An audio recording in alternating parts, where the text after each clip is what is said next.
Alright, VOD review for the monthly that happened on the 13th. I'm still deciding on the format of these. Like, I might try to split it up because it's kind of hard to do 2 hours of VOD review at once.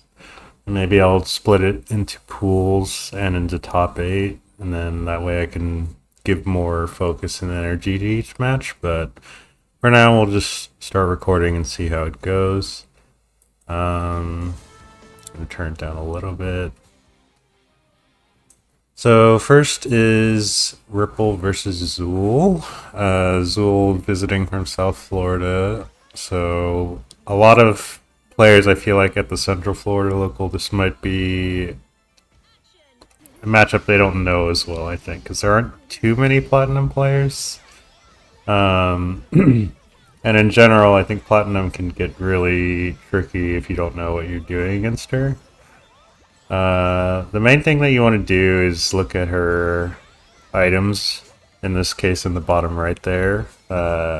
You can look up what each item does, but essentially, it's not too hard to tell what she's trying to do based on which item she has. Like, she can hold the item as sort of like a threat, basically, but like for this example, she has the bat, which is not good in neutral, and it's not good for pressure, it's only for defense. So I imagine Zool might end up throwing it away or trying to get a corner combo so that he can spend all the bats to pull a new item.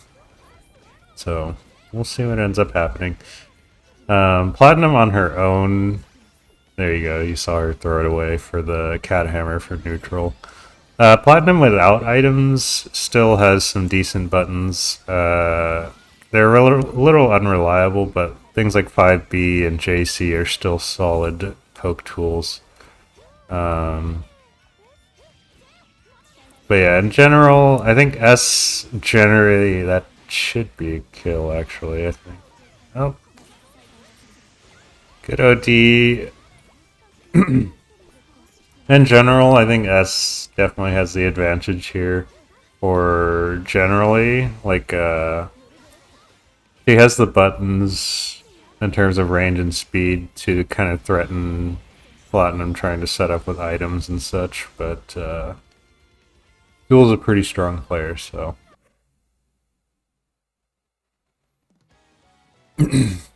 So I think if you're on Ripple's end, like, for this matchup specifically, you probably do need to do a little bit of research into what her items do. She's got like 7, I believe, or something like that. What's going on here?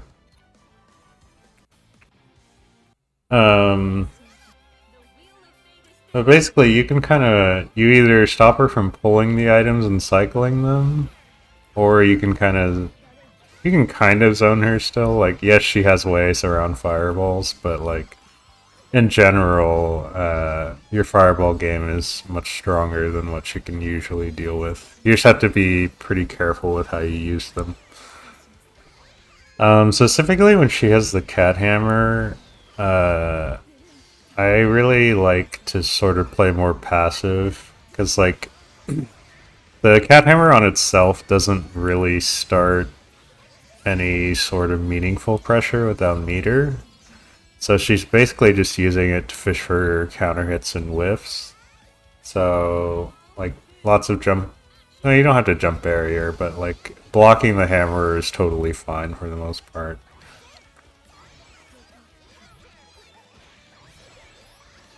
Nice, confirm.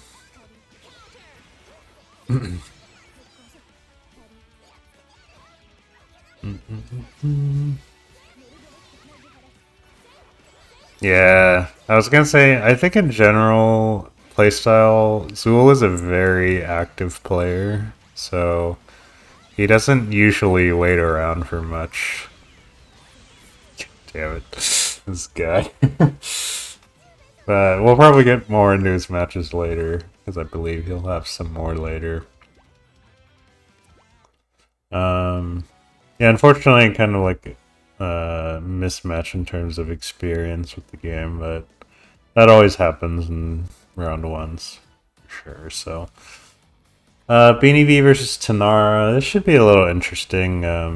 Tanara's on Jin right now, which is not his main, but I know he's been playing Jin for a while now, so see how this goes.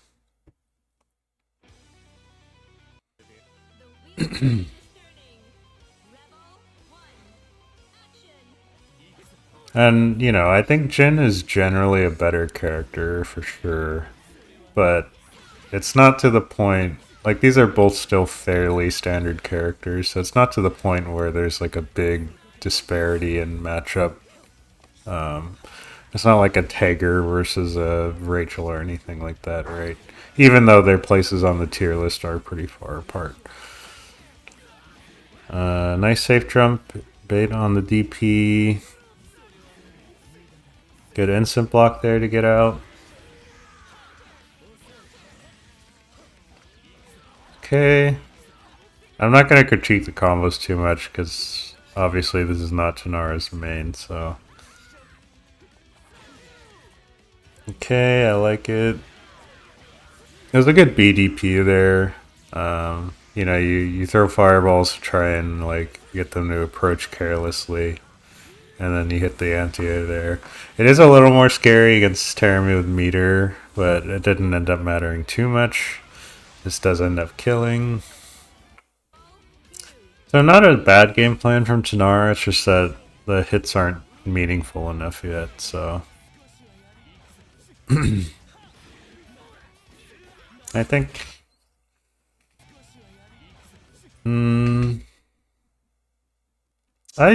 I generally don't like doing stuff like this where if somebody is like neutral jumping or back jumping in the air, I generally do not like chasing with an IED because generally you're going to be at the disadvantage because the IED takes time, and in this scenario, Terami has plenty of time to JD. I'd rather just like run up in a space where he has to land. Obviously, Terami can like mess with his air momentum a little bit with JTD, but you can generally like space it nicely so that he has to land and then you can start your turn sort of thing. Nice smash out.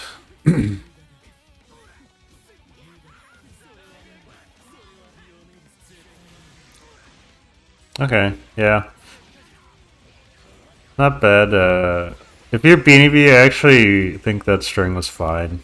I like that he was keeping it, you know, doing more 5Bs to keep it a little safer to OD. Like, if he had went into 5C there, then it definitely would have been... he could have died, basically. But as it stands, nice bait on the DP. So, yeah, we're going to Lambda now. I've always, as the Lambda side, again, I think Lambda's a better character, but I've always felt that this matchup is still not... It's a pretty stressful matchup, even if I think Lambda has an advantage. It's like a slight advantage. I don't think it's anything crazy, but like... There's a lot Terami has that can make... it's fairly easy for him to whiff punish stuff. But, you know, things like gravity and everything make it pretty rough for Terami until he has 50 meter. Like, this is the big thing, is before he has 50 meter, Lambda destroys him, basically. And then after he has 50 meter, she has to be a little bit more careful. Okay. I think beanibee had the right idea in terms of 3C into wheel is fake. It's just that 6C doesn't necessarily work. I think you just jump out. But this is the turn start. Lambda, not the best defensive options.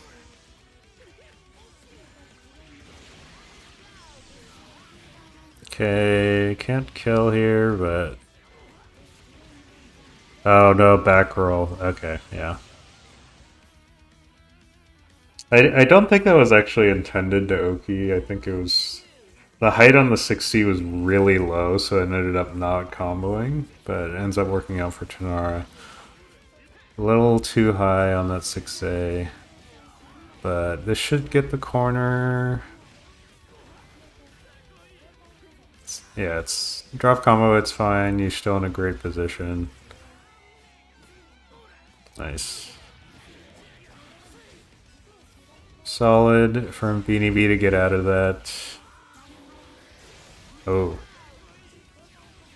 That's really weird. I think he could have blocked there. Was there a red exclamation point and I didn't see it?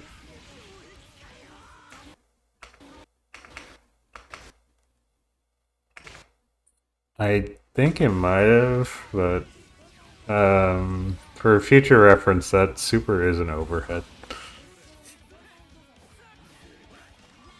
Yep. RC to keep the turn.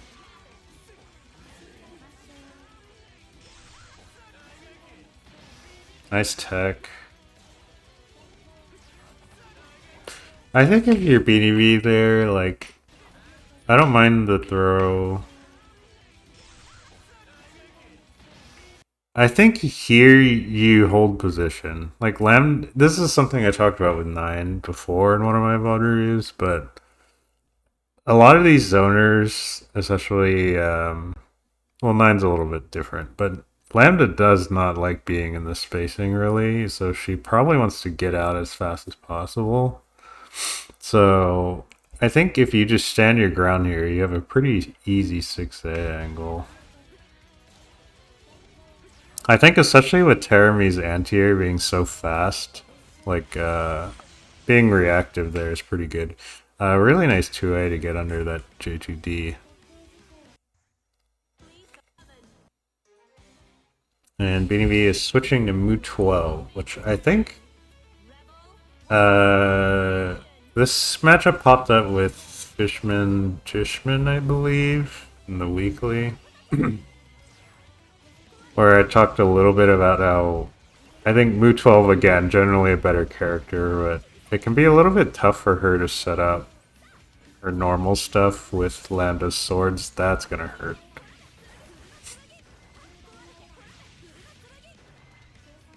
Yeah. Didn't even finish the combo, and in 3.5. Pretty scary. Yeah. Okay, so when you're teching against Lambda, like mid-screen specifically, you basically are looking for this. If she does wheel, you can delay tech completely around this. And if she starts running up, you need to tech. Because if you delay tech too long, and she'll just run up and 2B you, and then that'll give her more corner carry, basically. But the knockdown into wheel is pretty fake. So good 2D angle.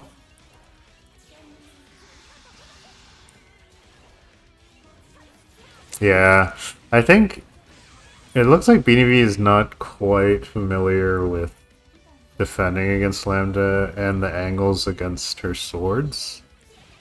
Well, defending, it's more like teching against Lambda. Because if you can tech correctly against her, she becomes a lot less scary.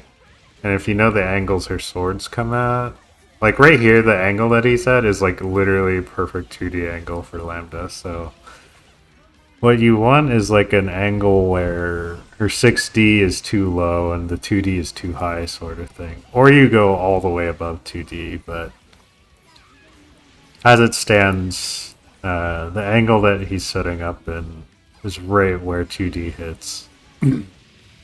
Yep, tech normally, block, she's plus. But, you know, Lambda pressure not that scary. It's caught with a delayed mid. Okay. Good air block to recognize that the sword was coming, but just gets clipped by the legacy edge, so. Yeah, I think honestly either character works against Lambda. I think he probably just needs a little more experience fighting Lambda, like understanding which angle the swords can come from and such. So next up we have Dr. Pill versus Harri. Dr. Pill, Hibiki player. Yeah, he's pretty solid. I remember watching some of his gameplay. And Harri generally plays other fighting games, but I think because of that, his fundamentals are pretty good. That being said, I honestly think Harri, if you put a little more time into the game, he'd be a really strong threat in our locals. So, and as it stands, his Makoto is definitely like you got to be somewhat cognizant. Like he does a lot of the Kodo tricks that you need to be ready for. So you combine that with like good fighting game fundamentals, and like you got to be ready. Yep, good blocks. Yeah. I think when Makoto has 50 meter, that overhead RC you do have to be somewhat ready for, but like maybe it's fine, you just take it and make her spend the meter. She doesn't get anything crazy off of it. Nice bait on the DP. But yeah, that overhead off of that is pretty fast, so.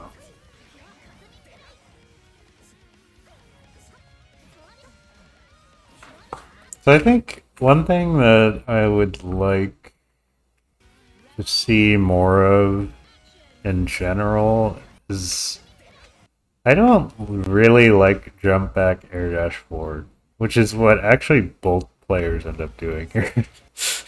I think it's a little bit like you think you're being tricky, but in reality, once they're in the air, like most players are looking to anti-air anyway, and then you kind of commit all your air actions. Like I generally think that jump forward or super jump forward is a better way to move around than air dashing. Obviously, there are like situations where air dashing is better, but I think you're burning less air actions, so you have more options to play around if you're going to go into the air like that. And as you can see, you get into these really weird angles where like the scrambles with which heights people are air dashing at. Like if you look here, Harri is air dashing in at a height where he can't really air to ground, and then Dr. Pill jumps over, and then like it just gets into this really weird situation, like so basically. So I know like everyone's like, ooh, anime fighter air dasher, and like air dashing's fun and all, but I would like to see more air options being or air movement being mixed in, I think. Yeah, that's a good job by Dr. Pill there to get the cross up. I think yeah, so the reason if you're on Harry's side, you see this little dashboard he did before he jumps that indicates it's going to go on the other side. And this is a safe jump, so this is just like Hibiki's. One of Hibiki's stronger things that he can do is doing this. Jin kind of does the same way, where he does a safe jump that can cross up if he hits the dash before jumping in. Nice pickup.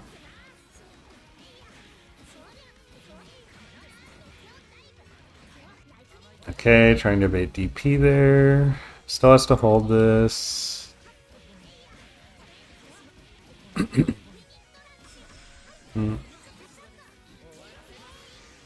Drop combo, but you can see Harry's pretty ready to anti-air. Like, we've seen that 6A come out a couple times. It's just unfortunate that some of the angles haven't been quite right. Nice adjustment on the combo. Does get caught. Nice call out on the jump out. That should be a punish, yeah. Oh no, full combo. I especially think that I know I've been talking about the air dashing, but like with characters that have really good air to ground buttons, I think air dashing makes a little more sense, but I don't know if Makoto necessarily is one of those. Like you generally think of like Susano or Ragnar or somebody like that has pretty solid air to grounds, but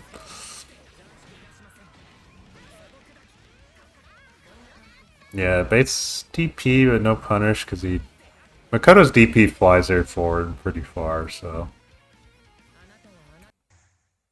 and if you're, let's see here. Okay, yeah, that's fair. I think once Hibiki pushes himself out, you don't really have to worry about overhead too much unless he goes into the special, but at a distance it's way more reactable. Nice jump in.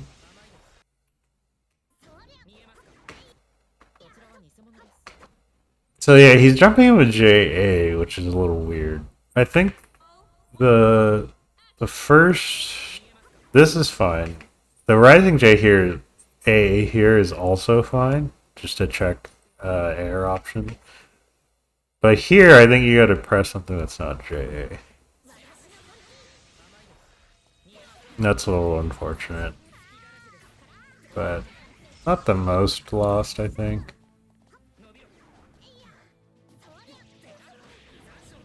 This is not exactly the same scenario, but I've been talking about like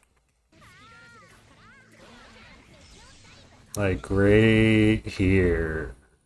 Like, I don't think you gotta jump in. Like, you can hold your space. Like, when people's backs are to the corner, they really want to get out. So it's like, you often see them start being really more active to try and get out of the corner, like force their way out with either jump or press button or whatever it may be. So you can kind of take advantage of that a lot if you can position yourself to do so. Good OD to punish the grab. Gets the corner.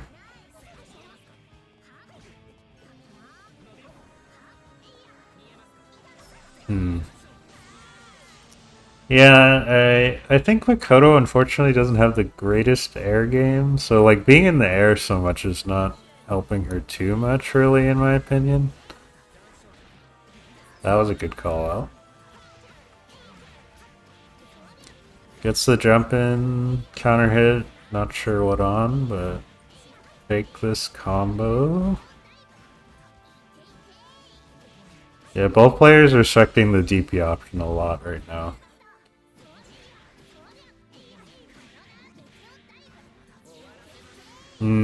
Okay, yeah, so that's Dr. Pill has been showing that he's very ready to wake up OD like that. And Hibiki OD actually does do quite a bit of damage, so good patience waiting to jump out correctly. RC extension. Nice, Bates DP. So I was gonna say this earlier, but I think when you have a life lead and they don't have 50 meter, like, I'm down to just take the DP and, like, continue my turn. It's like, a lot of the times we play this 50-50 DP game so much on Wake Up, if you're not ready to, like, OS it or have character-specific options, but it's like, I think recognizing the scenario where the reward for the DP is, like, not worth the risk is pretty... can help just, like, I don't know, internalizing the decision, I guess, so you don't have to spend too much time working on that. But I don't know, you can fall into patterns with that, I guess, as well. Like, if you always pick the low risk option, but in general, like, I think, for example, it happened... is it this round? No, I think it was the last game. Yeah, I was here. Like, I think in this scenario, you may as well just take your meaty. Like, you have the life lead, it's like, he doesn't have meter. I don't know. I feel like I'm just ready to take the DP and then suffer the consequences of what happens. Especially with some players, you'll notice, It's specifically a lot of the players that play like this sort of wild style. Like you'll run into Ragna players sometimes who are like really DP happy, or like they play this very wild neutral. And so when you knock them down, your thought is like, oh, he's obviously going to DP. But a lot of times you watch players like those, and they live off the fact that people like over respect their DP on Wake Up. They'll just like jump or do Gauntlet Hades or whatever else. It's like, so a lot of the times I'm fine just eating the DP. At least if like the reward is fine. If it's a character that gets like a good knockdown plus Oki off of their DP, maybe it becomes a little more scary. Good anti-air. Drops the combo, very unfortunate.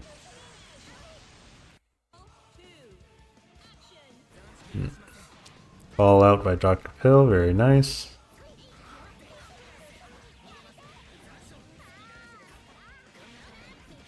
Okay, DP into DP.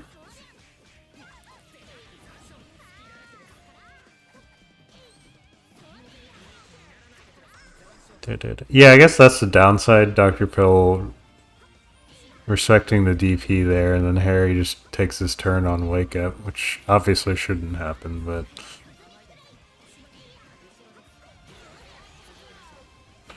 And it also depends on matchup too. Like against Bullet or something, it's like maybe I just bait the DP, because if they do DP, they're just gonna eat 1,000,000 damage or something, right? OD extension grabs the corner. I don't hate that, especially when you're potentially one combo away from death. Finally gets the open up. Last round.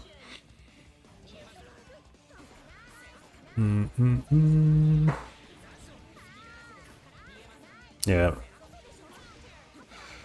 Challenge with 6B. Hibiki 6B low key, pretty good. Goes over a lot of buttons.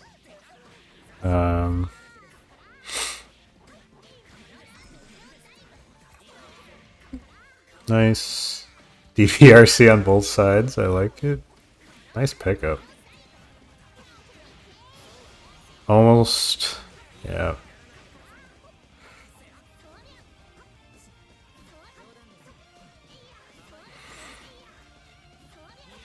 Nice.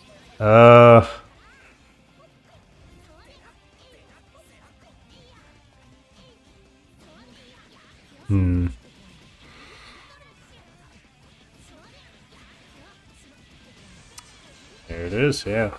I think that it got really scrambly because there's, again, like all the air movements, but like ends up going in Harry's way. So yeah, next we have KTD versus Tanara, a classic. And another matchup that... Oh, okay. Oh, I actually remember watching this, so... Let's see here what's our game plan here. Okay, I like the start. Like, once you get space, I think the second air backdash maybe not needed. Because it's like, getting space from Tager, I like it.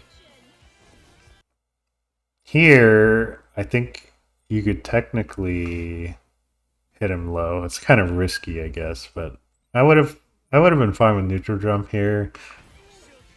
And the fireball here, I think fireballs are low-key not amazing against Tager.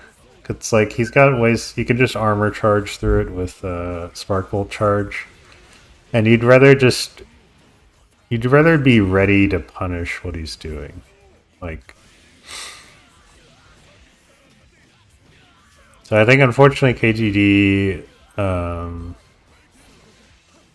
like this is him on his main versus Tanara on his sub, so. Ooh. I think probably messing up Atomic Collider input there. That's interesting. Okay, yeah. I don't know what's happening. I'm not sure why KTD's going for the 6Cs, but maybe a misinput. Okay, so Tenara blocking the spark bolts, but then goes for some weird stuff.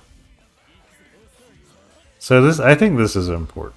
When you are magnetized, when you go into the air, you get pulled by magnetism way faster than you would normally. So if you're at this spacing and you're magnetized, just hold down back and like respond to what Tager's trying to do to pull you in. Because he wants to pull you in. He really does. So if he does like JD, you can be ready to anti-air. If he does 5D, it's like he's not close enough to pull you in all the way, so you can respond and whiff punish. If he does 6A, you just go in and sweep him. I don't like this, though.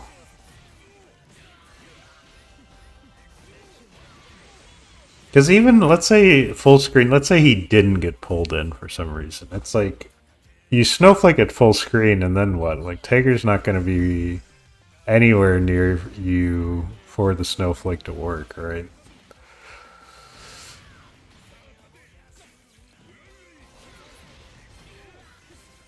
Yeah, 4D ender to bring him close. Very nice. Goes for the reset. Good jump out, or jump over, I should say.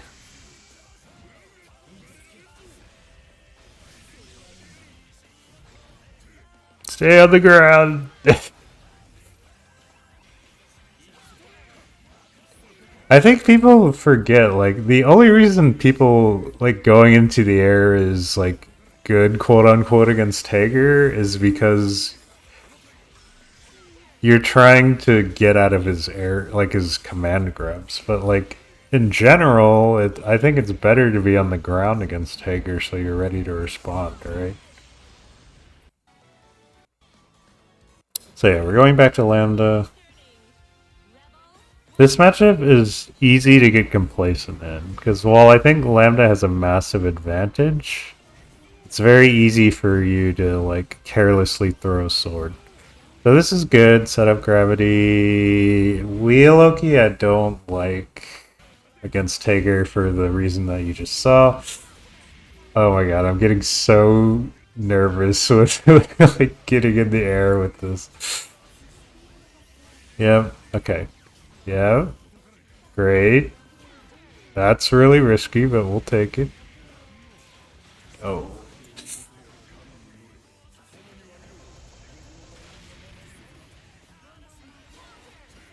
Yeah. Okay, yeah.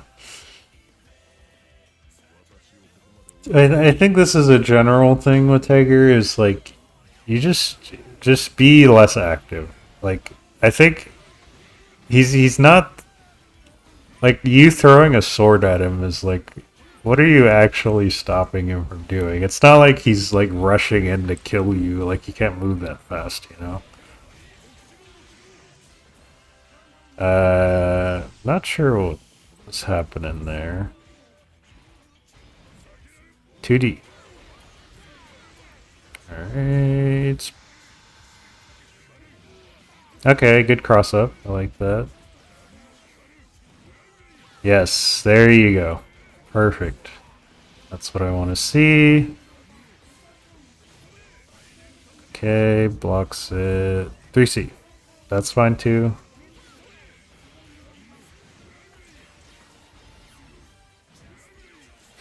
Perfect, perfect, perfect.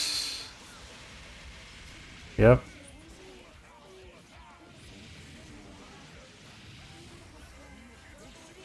Yeah. So I actually think Tenara played that round very well until the very end. Like the this is something you have to be careful with. When you play against Hager and he has 50-meter on OD cancel 720 is incredibly strong as well. So you kind of have to either like keep your strings tighter or you do them at a range or like be ready to jump cancel pressure or something like that. Like it's just a really scary option that you kind of have to play around because otherwise you're going to take like 5,000 damage plus. So next up we have Kapral versus Will. Will being one of my students, I guess you could say, from 6T. Kapral, as always, on the 9.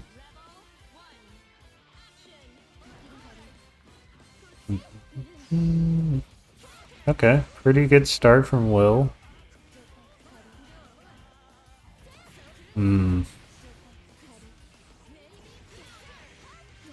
Oh no. Okay. Well, so far I think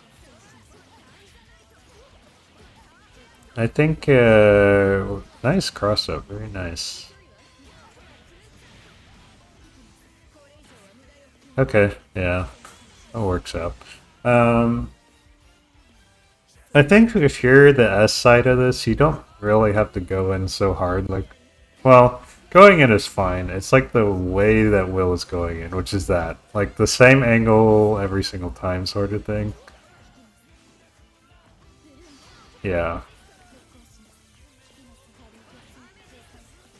Okay, gets caught. Good pickup. Perfect. Yeah, a little bit. You have to delay that a little bit, but that's fine regardless. Very nice. I feel like Kapral going for these cross-ups is something that I like seeing. I feel like any time I see him pick up something new, I'm very happy with. So, and maybe that's just me not having seen it in the other VOD, but almost a good pickup for that trade. Okay, so Will's slowing it down here a little bit. I like it. Nice. Okay. Oh.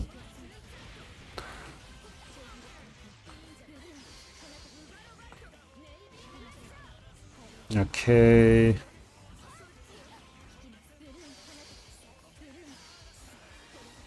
Nice foray on the firewall. That's why you don't jump in with JC, by the way. At least at the angle that he is and the height. If they block it, it's actually just a punish because S can't really gatling into anything. Almost gets the round, but now we are in very big trouble. Nice, good jump out.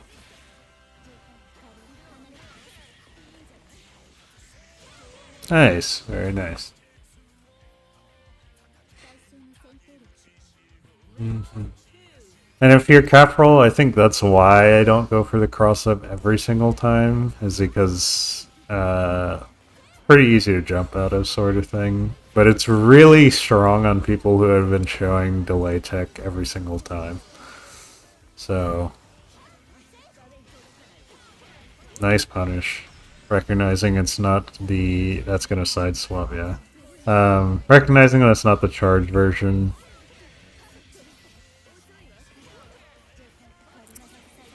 Interesting.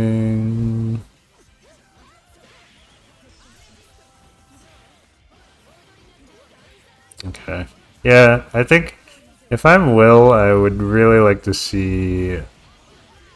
Like, I think you were actually playing the fireball game fine and like charging up and occasionally mixing a dash in, but the jump back air dashes have been like not working at all in my opinion.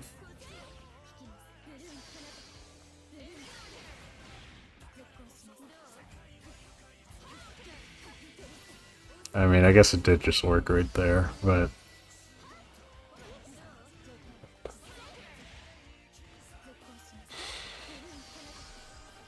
Okay, yep.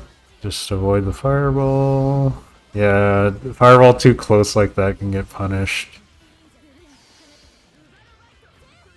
High cast for the Arvite. Yes, it should kill.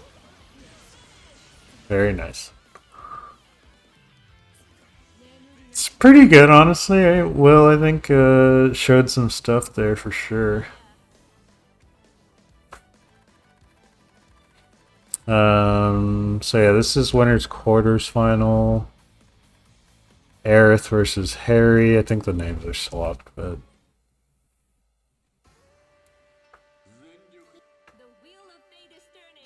oh, excuse me.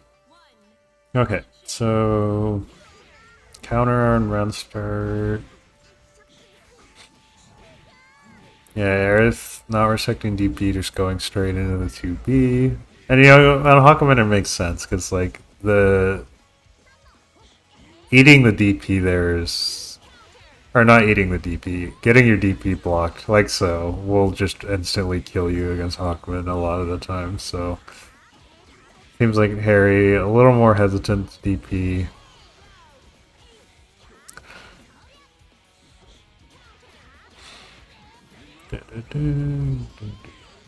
Nice, I like the meaty. I think that's something, when you're playing against somebody who's better than you gotta prove that you like you have to make them respect you, because I think by default it's like it's not like a disrespectful thing or anything. It's just like a lot of the times the higher level player is like, maybe they don't do it consciously, but they're playing as if they're the better player, and it's like, oh well, I don't have to respect this because I'm generally stronger, you know. Like we saw Ereth there on Wake Up. He did TK Tsubaki, he did jump out, like a bunch of different things. Where like, I don't know if he does that against, if he's playing against like a higher level player, you know.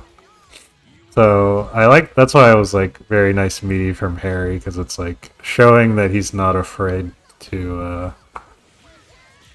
like shut that down basically. Nice combo.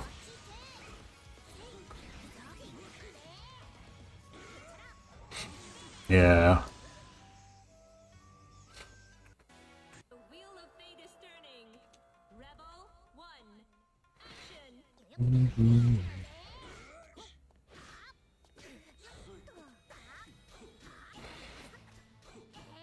Okay. Nice.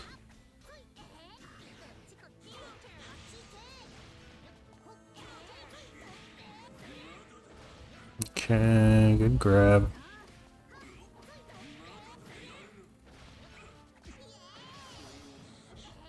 I like it. I kind of imagine Ereth might do something on Wake Up next time, like a drive. Assuming it's a hard knockdown.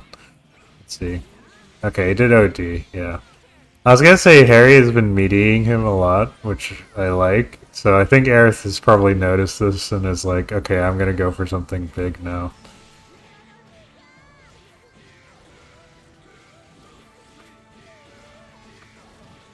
Does get the counter, yeah.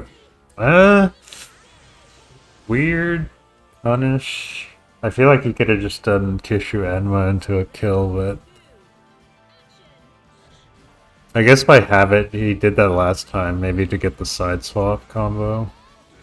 That's gonna hurt. Crouch confirm. Well, not even a crouch confirm. 5C just forces crouching so he can do that 2C. Nice height adjustment. Or rather, recognizing that the 6B was going to hit. I thought maybe it was a little too high to get both hits, but...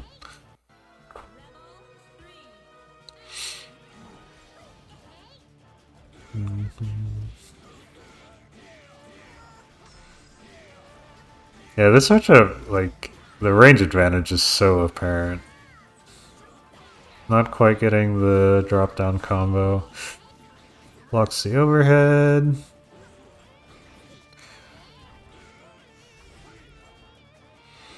Yeah, I think for Harry's side, I do think Makoto's got a decent strike throw game in my opinion. Like she can work in the throws a little bit more, especially against Hakumen. It can be pretty useful. Good pickup by Ereth. I think I've noticed that you go to overhead a lot, which I think her overheads can be pretty decent for sure. So, but I think Ereth, well, it's not saying Ereth specifically, but I think if anyone notices that you're always going to overhead, then kind of start opening up other options, right?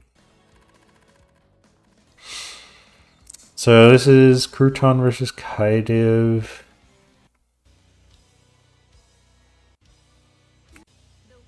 Let's see.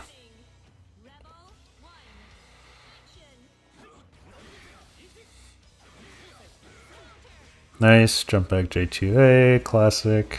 J2A just occupies so much space in this matchup. Like, it's really active, so you can end up voiding the chains. It acts as sort of like a wall for Hazama to like be a little bit more hesitant on coming in on. Very nice stagger. It's the purple grab.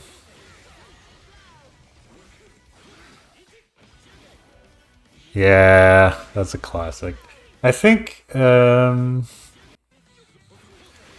this is something that I have occasionally seen Kairos done, which is if he gets like a fairly low value hit, then you can go into this sort of reset that'll get you a huge value. Like going into the standing reset into the overhead into super gets you so much damage. Whereas before you'd probably get like a minor knockdown. Ooh, going for the purple grab for, I guess, payback. I respect it. Even though I think the normal combo probably does about as much damage. Good counter.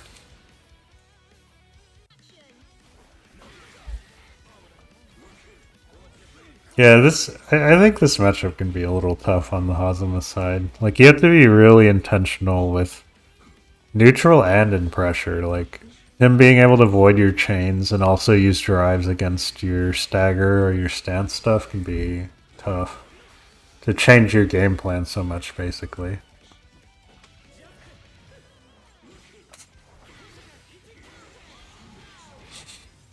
Yeah, I think... Let's see. This is fun. Yeah, I think he tried to like confirm off of it, but the chain was too close. So Kaidivh with some really nice like responses on Crouton, like being able to shut down what he wants to do, whether it be coming in or like trying to set up something.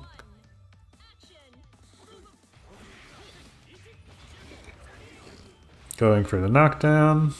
2C, 3C, classic. If you ever see Hazama 2C, like, he only really has a couple options, so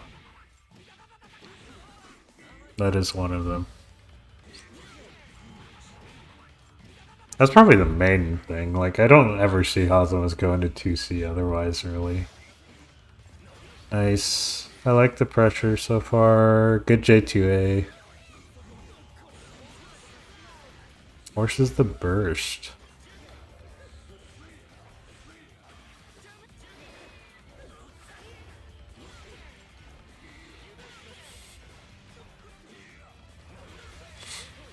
Okay, yeah. Yeah. And honestly, like, I think on Crouton's end, he's being way more active than I'm used to. Maybe just like when we play, it's like the matchup. He plays fairly, not passively, but more reactive. But I think I know who wins this one, so we'll probably see a turnaround soon. Very nice.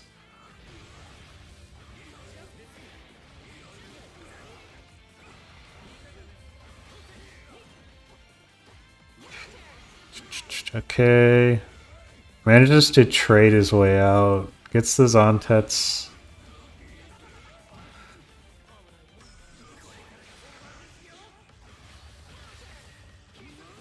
Nice confirm. That I don't quite understand, but it ends up working out. Like, I'm not sure why he hungry coils him to the other side.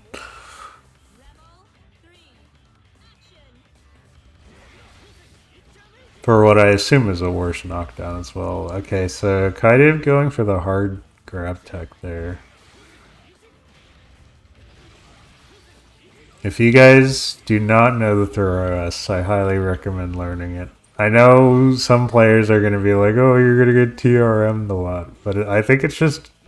First of all, it's good to know. And second of all, I think it just lowers the mental stack by a good bit. So it's just like...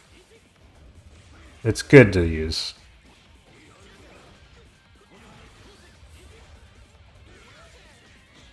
I think until you fight like a high level player, it is way better to use than like hard teching for sure.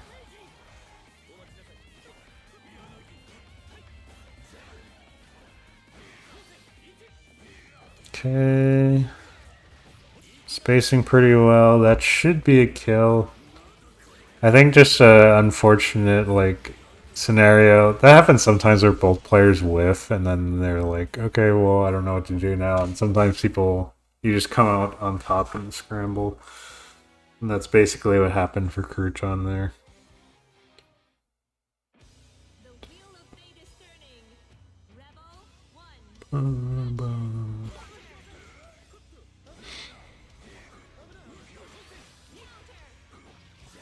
Like that, right there. Like he whiffed and then Kaidivh was like, okay, it's my turn now. And then the second button worked. Nice. Good bait on the anti-air there. And good response to the jump in.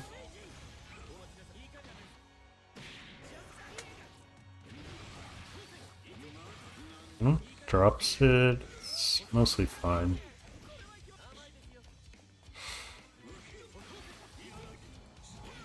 Nice, yeah. Doesn't get the knockdown. I wonder if the height was too... The distance looked like it might not have been range for Agito, but I don't know because I don't play Hakumen, but...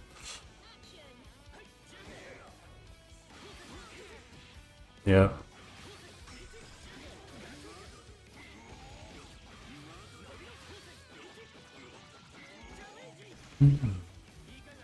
Nice. Baits the counter. Nice.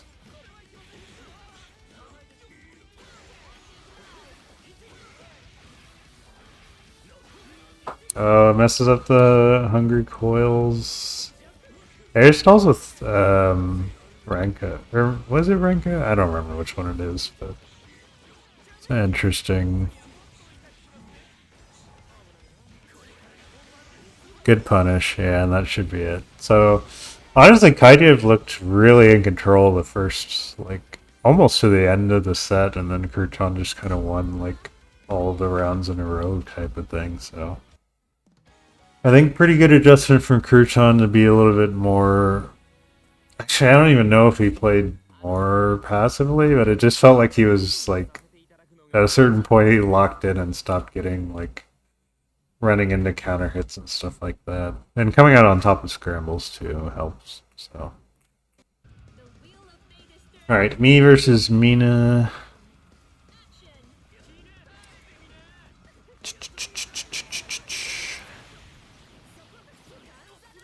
Oh, I accidentally muted it. I'm gonna say a little risky for me, but it ends up working out. I think at a lower height that J2D wins. And I drop the combo.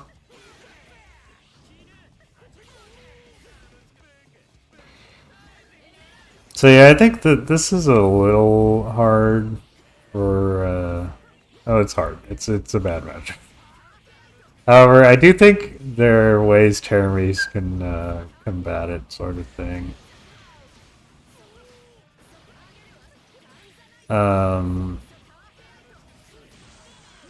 JD and 5D, is it 5D? I can't remember. I think it is.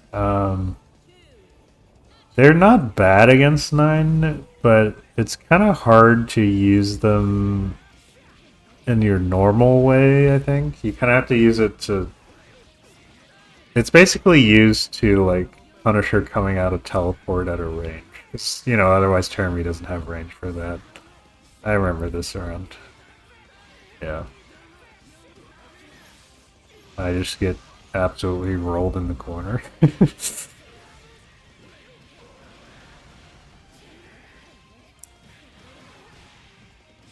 Nice combo.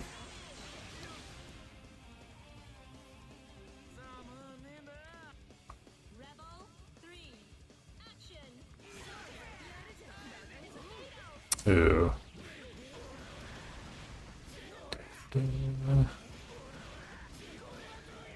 Okay. I think on my end that's a bad habit I commonly see for myself where I instant block something and then I'm immediately like, oh, it's my turn. And then it's not my turn. Yep. Get the corner again. I missed a jump forward, so now this looks terrible.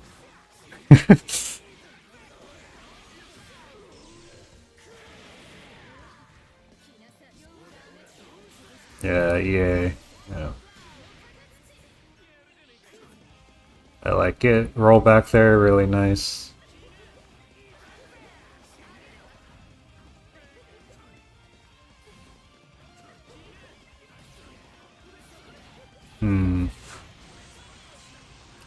It's...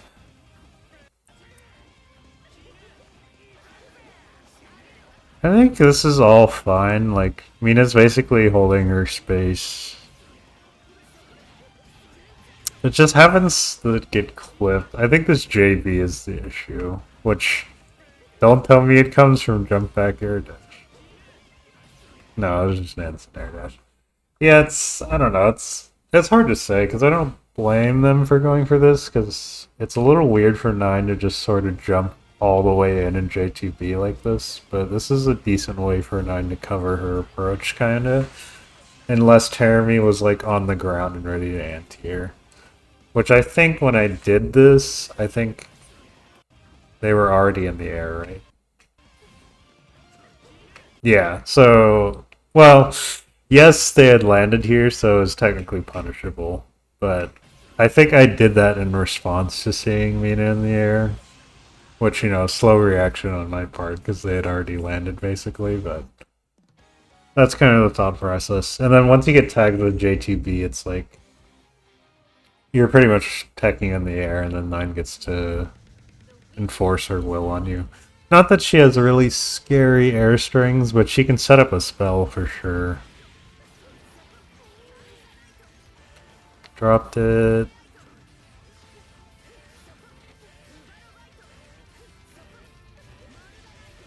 Yeah. So, where things go wrong. Casting, right here. Getting this cast off is pretty bad for anybody, basically. The jump out here is good, because you can see that my attempt at stopping the jump out actually whiffs. But then the 5A gets caught by the fairy.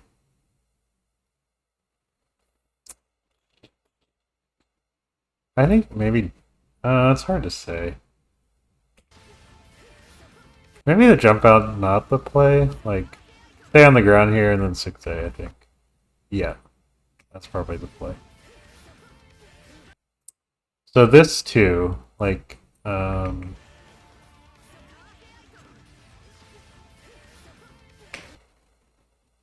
right here, I'm pretty sure you're out of block stun by the time that... Like, she's still in finishing her animation, so I think you have time to run under, maybe even 6A. Definitely time to 6A here. Or crouch under that, doesn't matter. But basically, once the rain starts, it's like kind of over. Another drop. Yeah, I have watched my matches at least back and was not happy with how many combos I dropped, but that's kind of what I get for not playing as actively anymore. Yeah, I think I OD'd at a really... I don't know what the hell I'm doing.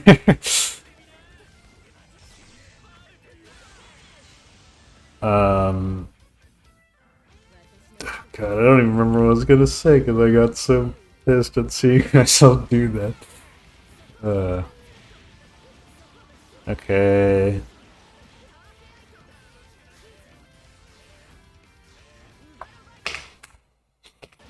So again, this is I think you're close to the corner, but rolling is still an option here.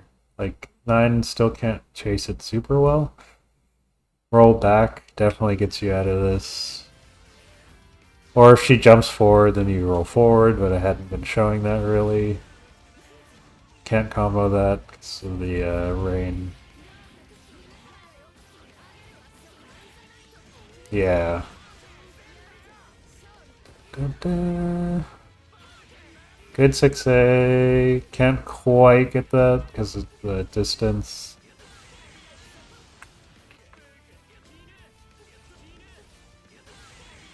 Hmm.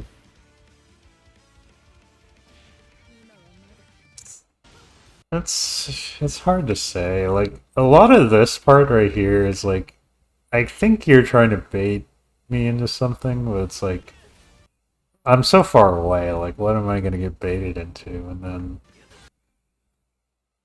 jumping in with JD is I don't hate it. I think it's a little hasty or desperation type move, I think. Especially when I have a lively like that, I think I'm just looking to respond. Especially when the last like 3 options you showed was like jump in the air, dash backwards, so it's like I think I did that JB to try and catch that, not necessarily to catch you coming in, but it kind of went off like that. So I think I'm gonna pause for now and split this into 2 parts since we're now in top 8, and I possibly want to get Crouton on to analyze our own set in losers finals, but yeah, I think that'll be part 1 for now. I'll try to get part 2 done soon-ish. No promises, because motivation waxes and wanes, but hopefully that helps. And the next time we'll go over the top 8 matches, which should be interesting. So, thank you.